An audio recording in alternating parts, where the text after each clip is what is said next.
Hey guys, welcome to Gilbert Gardens.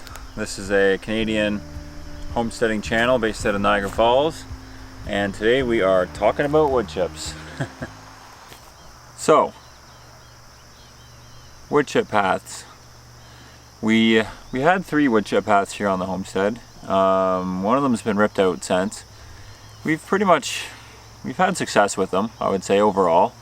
It really depends on the lay of the land. For us, we're kind of in a low spot. We're sitting on pretty much pure clay, so water doesn't drain. And if you get the wood chips in a low spot at all and they become saturated, you can pretty much kiss your wood chip path goodbye.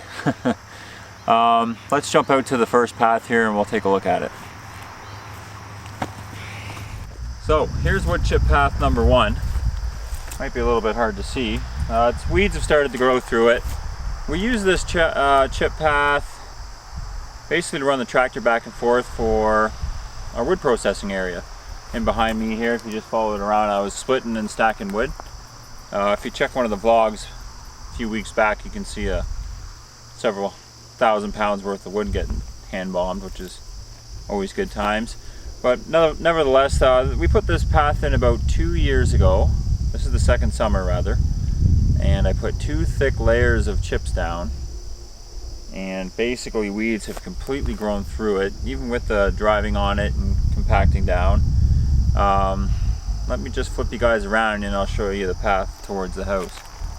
Yeah, so here's the path towards the house, and like I said, I used to back my little trailer down here at the quad, and I used the tractor, and you know, you think with all the chips and the compacting down that weeds wouldn't grow, but I mean, as you can tell right now, you can hardly see the path at all. I will say though, the chips, they do work for amending the soil. You know, this is really thick clay, like I was saying.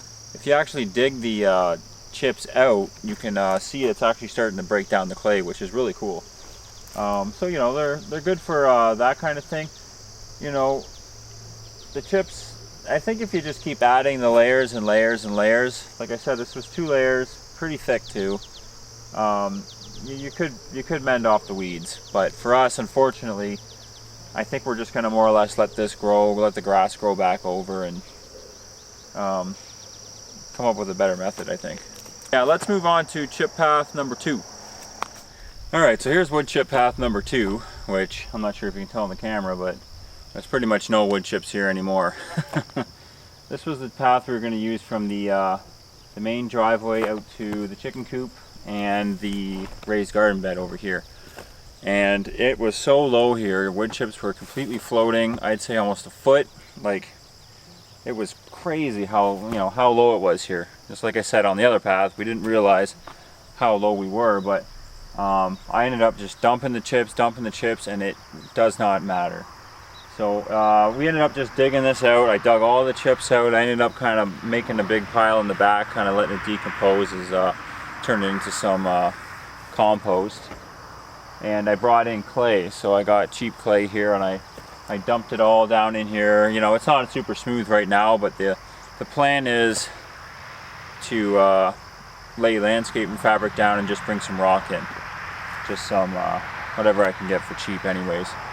Just so the chips and the mud, you know, like I was saying on the last path, the idea is to separate the chips from the mud. If you really want the best wood chip paths, you're going to need the landscaping fabric, which is brings us to path number 3, which is actually in our raised garden bed here. Let's have a look.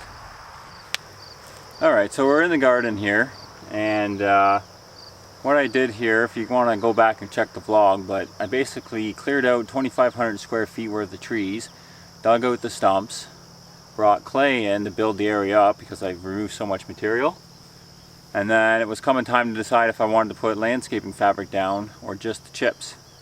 And I said, oh, you know, I'm going to spend the extra cash, put landscaping fabric down, because based on wood chip path number 1, like, you can't win against the weeds, in my opinion.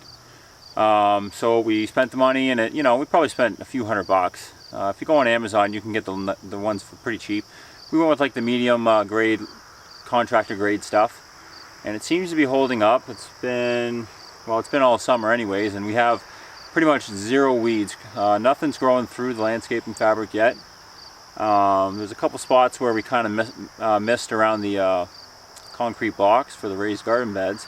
A couple weeds poking out through there, but overall it's been a huge success with the landscaping fabric.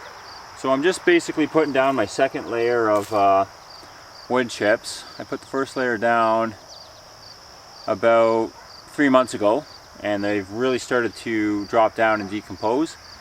So I want to bring it up just a little bit more, so I've got my second layer going in now. Whew, that sounds pretty bright. So yeah, to sum everything up, we are fans of the wood chip paths. The good thing about wood chip paths is they're really cheap, or pretty much free. If you just network with some local arborists, if you got a nice big property like we do, and a nice access, which is key, because nobody wants to have to snake around a bunch of trees and all that stuff with a chip trailer. It's terrible. You know, they'll usually dump the chips for free, in our experience anyways. You know, the chip paths, they disappear over time, right? Like everything that was living once, it dies and returns back to the earth. So, you know, you do have to keep up with them. They're not like, it's not like rock where you put it down and it's pretty much staying there. Chip paths have to be maintained, and in our opinion, you should put landscaping fabric down. It really helps with the weeds, separates the mud from the chips, and you stay with a nice clean chip. You know what I mean? Not like chip path number 1, which is overgrown, mud's all brought in there, and now grass is growing pretty much completely over. So, you know, it took a couple tries, but we've learned our lesson. And yeah, we're going to continue using the chip paths in the raised garden bed. I think I might do some paths through the property with it. I'm just looking for a nice, you know, 5 or 6 foot roll of landscaping fabric, so I can just do one shot straight down and then bring a dump truck in and just dump them. But overall, wood chips are good to use on a path if you follow the points that I gave earlier. You know, keep it high, keep it dry, and if you can, separate the chips from the clay or the topsoil, whatever you got. So yeah, other than that, if this video helped you at all, consider subscribing. You can follow us actually. We've pretty much been vlogging now for almost 6 months, just working on the property. We're new to the whole homesteading game, so we're learning a ton. And yeah, it's been a pretty awesome journey so far. So if you'd like to join us, hit subscribe. And if you have any tips on wood chip paths yourself, or if they're working for you or not working, leave a comment below. We'd love to hear from you. All right, take care.